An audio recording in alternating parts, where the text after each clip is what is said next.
the PlayStation 5 Pro has just leaked. There is people posting some official details as to the power of the system, its graphical capabilities, and its possible release date. Now you're probably saying, DreamcastGuy, no way is this real. Well, it seems pretty dang legit, and the leaker has been 100% accurate. So I think it's time to take this seriously. Let's take a look. What's up, gamers? DreamcastGuy here. Hi, hope you're having a great day. If you could like this video and subscribe if you haven't already. So here's a little quick and dirty. This is some stuff that has been revealed by Tom Henderson. This dude is the person who accurately, correctly reported the PlayStation Q handheld, the DualSense Edge controller, the PlayStation InZone line of products. Everything that Tom Henderson has leaked has turned out to be true. If this is fake, then it's the first time he's ever gotten any info wrong. People actually think that Tom Henderson is some sort of company plant, that maybe Sony is actually using him to officially leak information to, have an early bit of free marketing. Hey, let's get some info out there so people can talk about it before we actually edit together trailers and marketing materials. But here's the quick and dirty. The current codename project for the PlayStation 5 Pro is the Trinity. Now, obviously, this is a bit funny because, well, the PlayStation 4 Pro was called Project Neo. The PlayStation VR was called Project Morpheus. So inside of PlayStation headquarters, they're obviously obsessed with the Matrix. This console has been in development since early 2022. There's dev kits that have been going out this November, so it sounds like they're really trying to get people ready to the idea of how juicy of a system it's going to be. Now, here's the technical specifications that people are currently ripping out their hair trying to decide if this is strong enough. 30 WGP and 18,000 MTS memory. These are decent specs, but honestly, when it comes down to talking about really nitty-gritty technical specifications, it's hard to say, is this going to be able to do 8K? Is this going to be a gentle boost to frame rate? That's still kind of what we're trying to figure out. Additionally, there is, of course, the fact that typically PlayStation 5 games look extremely good because their system is just easy to work on. So even if this isn't the most powerful system ever, I do think the graphical boost of the PlayStation 5 Pro is probably going to be pretty dang noticeable. Now, next up, accelerated ray tracing. This is something that Sony has actually been talking about in patents. So you can scroll down here. People are being like, what the heck does that mean? Unfortunately, there is no acceleration in ray tracing performance in AMD GPUs. It sounds like this is a special patent, like this is new technology that Sony themselves is working on. Ray tracing is like simulated light space, puddles, reflections, the glow of light on the hood of a car as you're driving around drunk at night. That's what ray tracing is. Accelerated ray tracing, according to the patents, sounds like a way to make those graphics pop even more in a way that's subtle but very, very impactful.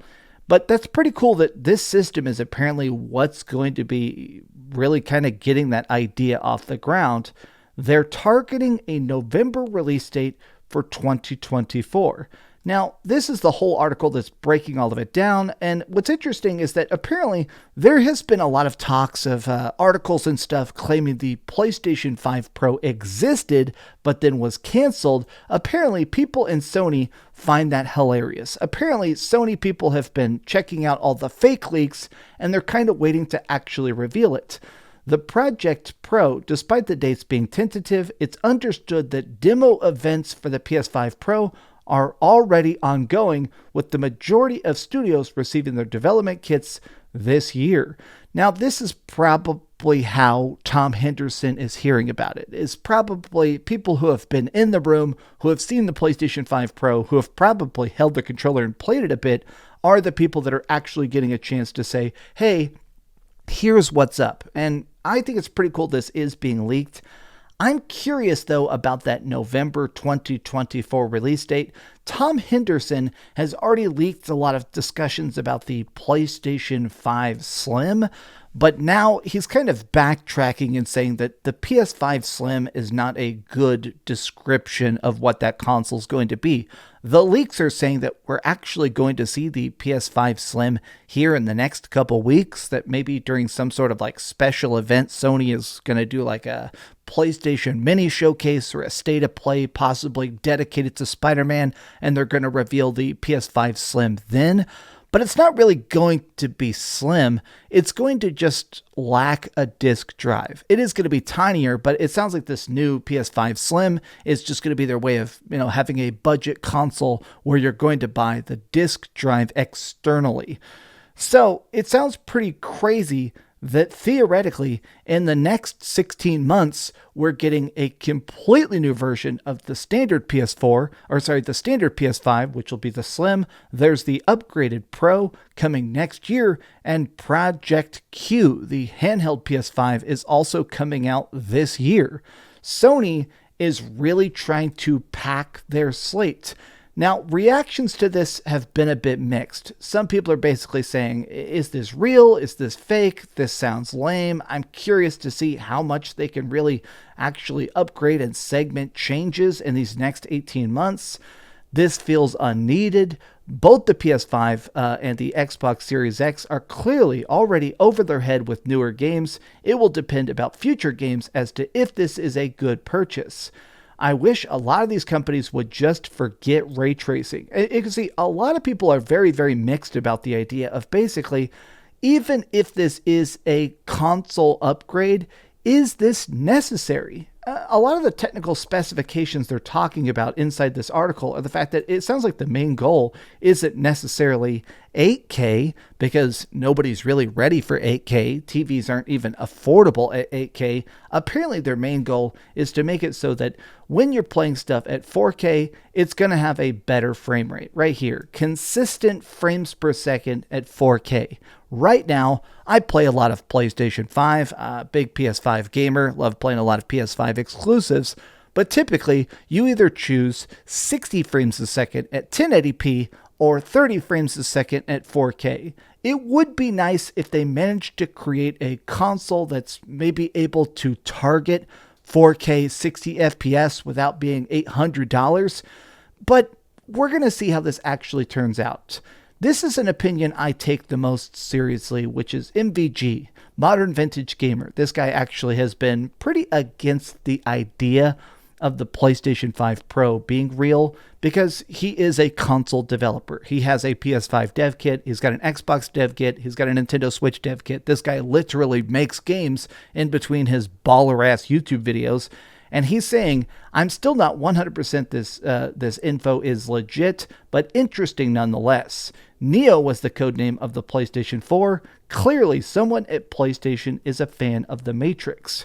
If this turns out to be real, I do think it's going to be an interesting power move, because Microsoft has officially said they are not releasing a mid-gen refresh. There is no Xbox Series XX. There is no upgraded version. The Series X is as good and beastly as Xbox is going to release for this entire console generation, which is already, the Series X is already stronger than the PlayStation 5, so maybe they just don't feel threatened by a PS5 power boost. But it's interesting that really, if anything, Sony is doubling down on their console business. Their systems are selling. They're clearly just going, okay, throw more money into the money fire because it's all blowing up, baby. We're just going to keep selling you bigger and better PS5s till the end of time, until eventually we get the PlayStation 6. But what do you guys think about this? Are you excited about the PlayStation 5 Pro? Does this sound like a bunch of malarkey? Tell me your thoughts in the comments down below. And if you could, give this a big old thumbs up, share with your friends, and subscribe if you haven't already. And please keep dreaming. Even now I'm in shock. If it hits 60 FPS 4K, I'll buy it. If this is just the most minor of boosts or checkered upscaling, I'm less enthusiastic. Thanks so much for watching that video. If you want to see something else, you can always click this link to see what I put up last, or, subscribe and see what's coming up next. Also, I promise that whatever I do, it'll try not to suck.